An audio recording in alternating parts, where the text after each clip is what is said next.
back to the channel, episode number 5. So today we're doing a push session. This is my second rotation of push.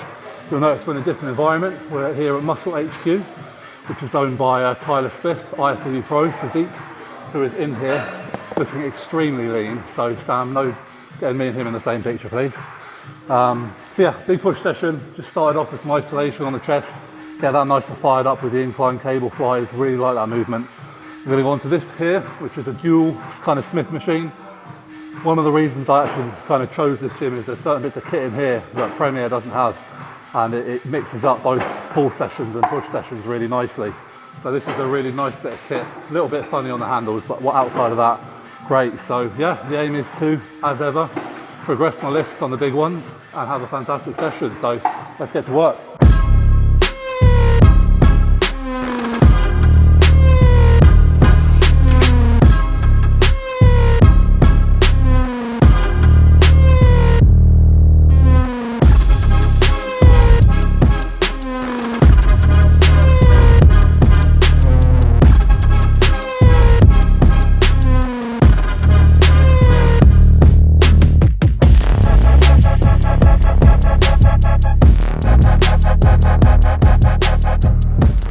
I always feel like a bit of a dick on these bumper plates. It's like you pack out of the machine, it's not actually that much. Right, leading set's done. One top, one back off, you know the drill. See if we can beat last week's numbers or last time's numbers.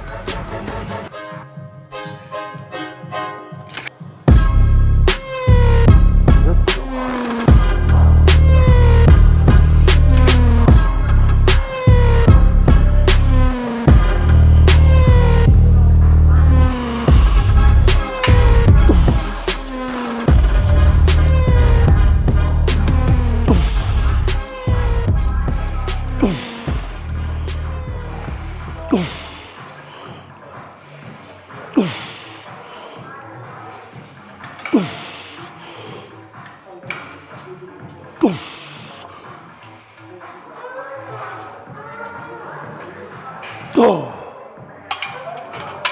okay. One extra rep, satisfied. So in the last little vlog that I did, talked about devolume and how that went, and that was good. One thing I've done since then is I've actually kept volume a little bit lower per session than it was prior to that. And the reason is, again, for a lot of people this probably won't apply, but for any big guys out there or people who have pushed their weight, you'll know that there is a very fine line between progress and recovery. And what I mean by that is the heavier you get, the harder life is. And I'm at the point now, I was 333 pounds this morning, where I feel like a bit of a bear. I'm tired a lot of the time, slightly less productive. Getting through each day is a bit more of a chore. All part and parcel of it. I'm certainly not moaning. You know, if I didn't love and want and desire the outcome I'm after, I wouldn't do it. But with that, you need to be mindful of, like I said, the recovery, the fact that day-to-day recovery is harder. So it's about finding that happy medium in training where I can progress and almost being a little bit more instinctive with it, which I don't like doing. I love logbooking, progressing, consistency, etc. But it's about being smart, because day to day, even with that devolume now, I'm still quite close to that red line. So yeah, it is what it is. Weight's going up, lifts are going up. We keep moving forwards. Just something to consider.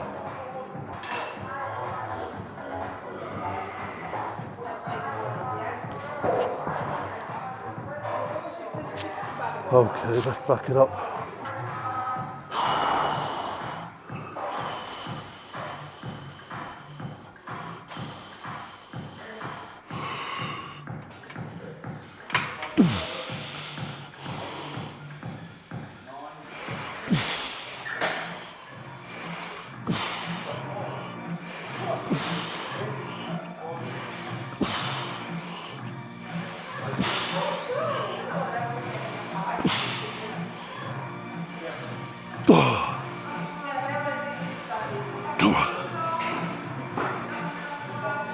Come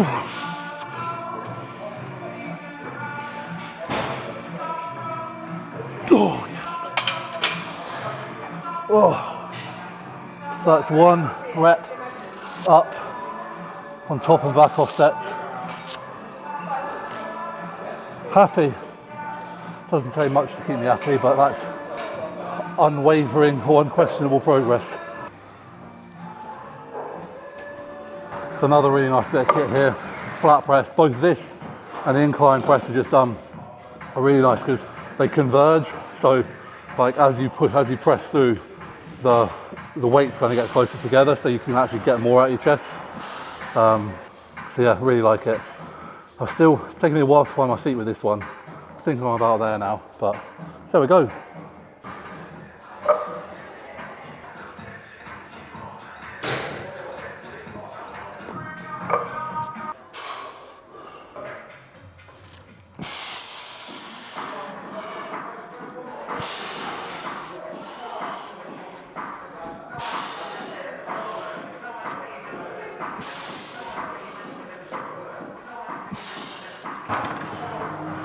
Top tip for those with sweaty hands.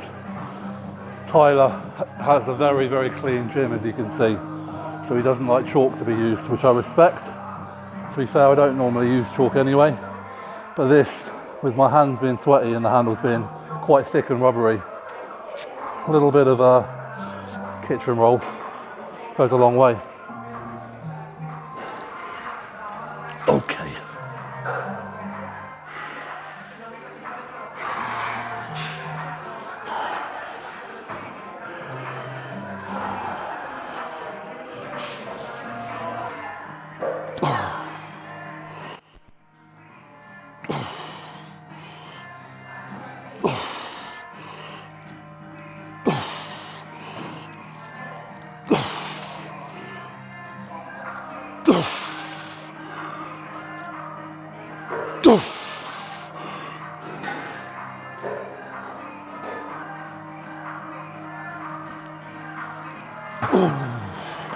So I should probably tell you kind of the differences between this session. So this is a Thursday, so I train push generally on a Monday and a Thursday. I have 4 sessions, so I do Monday push 1, Thursday push 2, Monday push 3, Thursday push 4. So this is push 2. The first push video of the series we did was push 1. Again, starting with chest, very similar format to the first push session. Chest is a priority. You know, in terms of the push musculature, it's the biggest muscle group, so I want to give it priority in terms of first in the session and with regards to the heavier movements. Then push 1 and push 3 are more kind of, we go chest into shoulders, finishing with triceps. Today we go chest into triceps, finishing with shoulders. So again, we're talking semantics, but that's just a slight structure change. Again, it allows, I suppose, the love to be shared more equally between triceps and shoulders. Because as I've said before, God knows I need some bigger arms.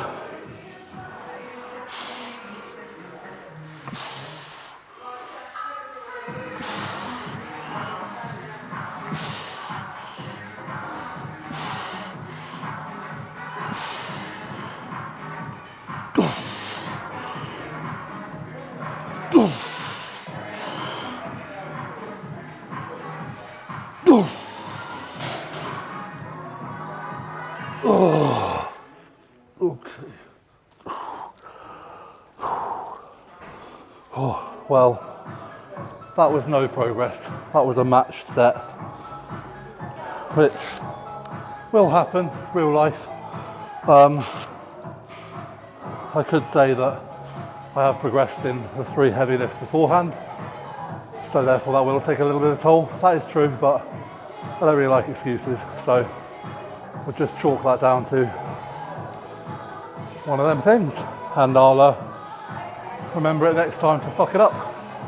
So obviously on that last set I didn't progress my lift, so I just matched the reps. And I suppose like it is important for people to realise that you're not always going to progress these things. However, I'm always sceptical to talk about it too much because there are two types of people really. There are those who will listen to me talking about not always progressing their lift and be like, oh, that makes me feel better. And there are those who will listen to me and hear that and think, oh, that's great, I don't necessarily always need to progress my lifts. No. You still need to try your absolute hardest to progress your lifts. Just because you don't, it shouldn't be because you're being kind of lazy or you're just not putting the effort in, please put the effort in. That's still going to yield long-term results. If you're never making progress, it probably won't. But realistically, if we all progressed every single set, every single session, we'd all be lifting everything there was to lift after 10 years. But as I am proof of the pudding, we are certainly not. So just food for thought again, like if you're someone who gets down about not progressing lifts and it kind of really affects you negatively from a mental aspect, don't let it, it's real life. If you're someone who thinks, oh, Josh does the progress lift, I don't need to, you probably need to.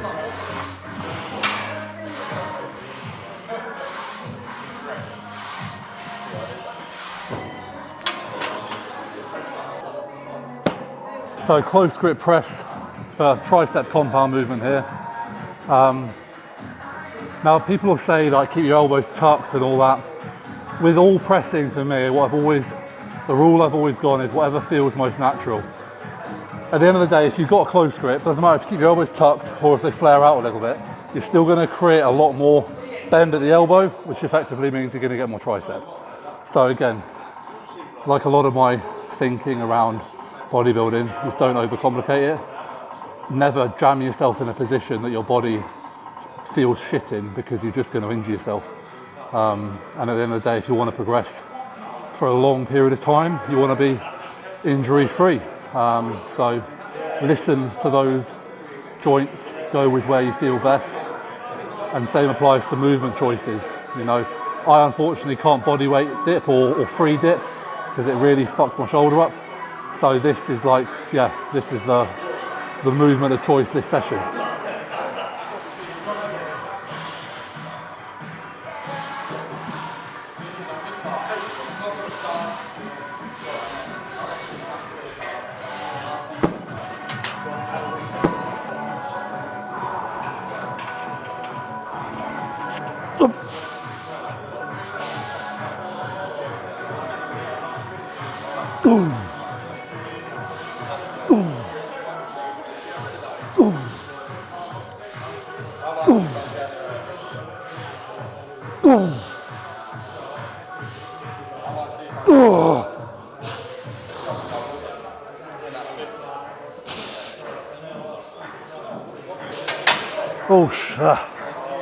Yes.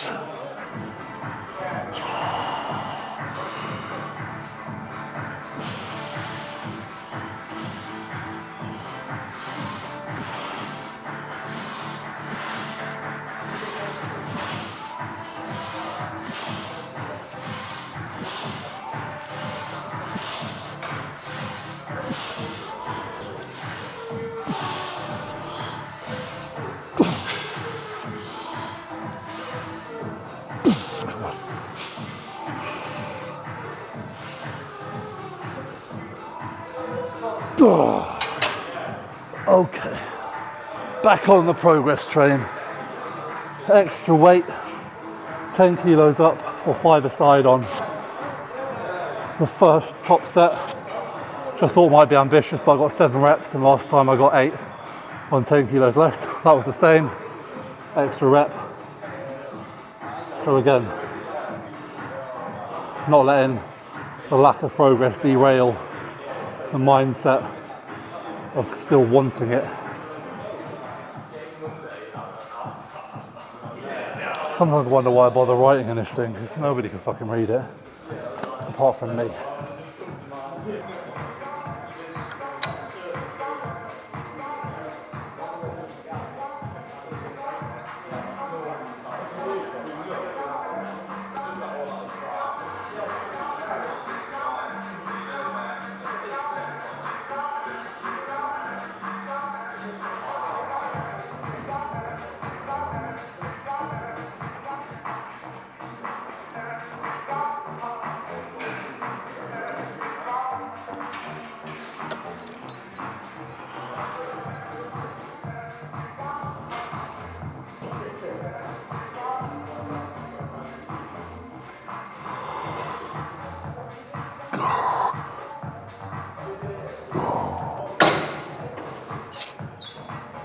Two for tries and then some delts.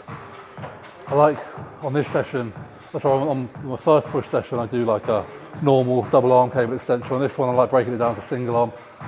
Just a little bit more thought goes into each contraction. You can focus on each arm individually. I think for any weaker body parts, doing single arm or single leg movement definitely is something you should be looking into. Obviously it's hard to do on chest, but you can choose movements where you're moving the weight independently, so it's not like a barbell or a Smith machine, and therefore you have that each arm has to do the same amount of work. You can't compensate.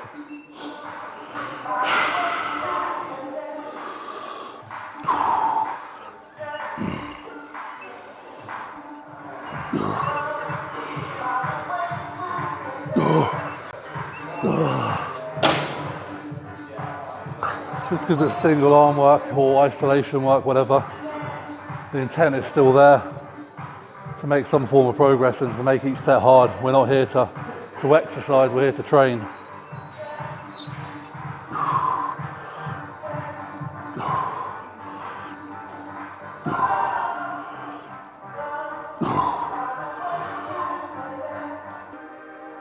Oh, fuck that.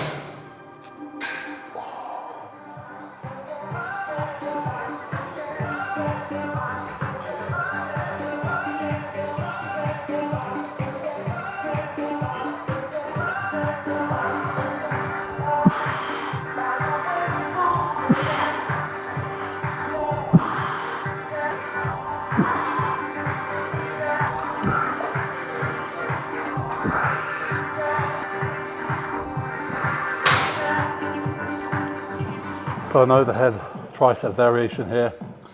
Then working the tricep out of that stretch position.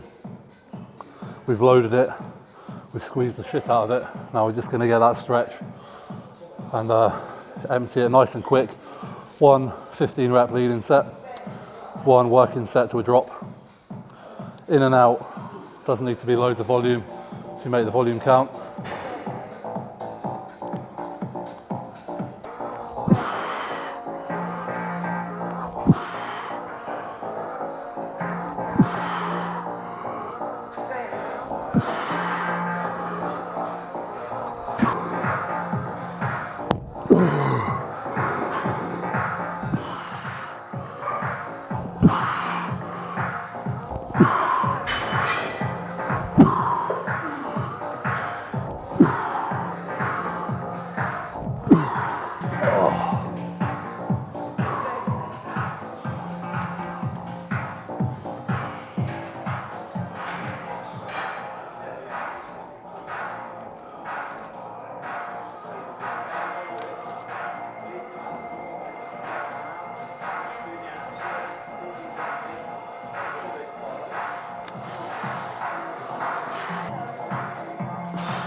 So we're still on push, even though it looks like I'm now doing pull. This is just my preferred rear delt movement. Funnily enough, the only movement that really hurts my shoulder at the minute is reverse pec deck. So obviously that's a very typical rear delt isolation exercise. So here on the pull down, wider grip, forcing my elbows out, aligning the cable so I'm kind of hitting that rear delt. I can light my rear delts up with this, and I can also load it a little bit more than I could anything else. So it's kind of a double whammy. One thing I do find with rear delts is because they are small, a smaller muscle group, I tend to stick with slightly higher volume over weight, just so I can ensure that I don't lose that connection, just for the sake of shifting a few extra pounds. But just that one set, 20 reps, I can feel them bad boys burning up. So another 2 sets, that'll do.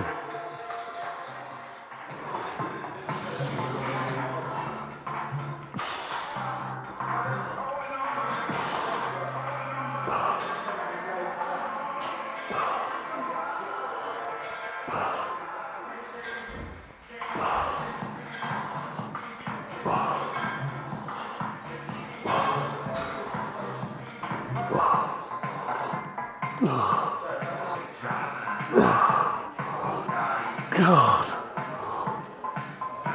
Oh my God. Oh fuck. I feel like I was making some special facial expressions there.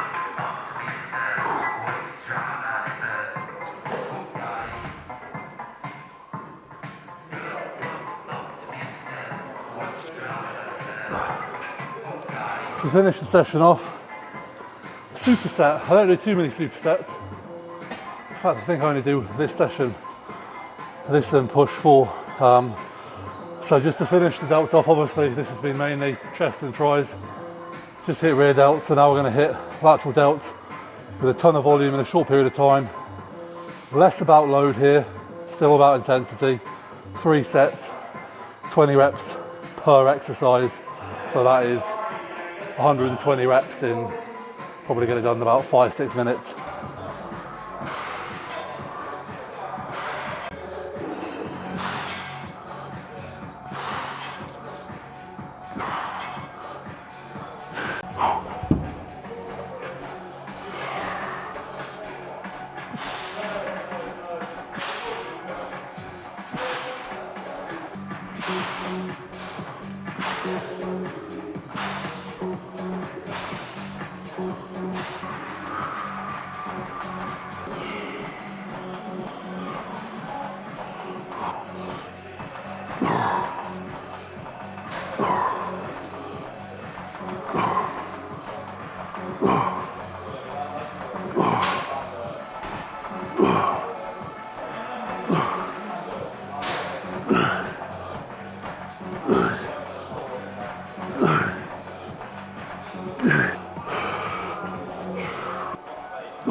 Right, thank you for joining me for another session. A very good pump session, a very good pull session. Oh my God, should have waited a bit longer before I did this outro. Take 3, a very good push session. There we go. Yeah, progress made. At the minute in the gym, I feel great. Off season is kicking my ass outside of the gym. Lethargy, fatigue, laziness. That's probably the best way to describe for someone who's not been in it. You just feel lazy. Everything's a chore, but I've been here before, and I'll be here again.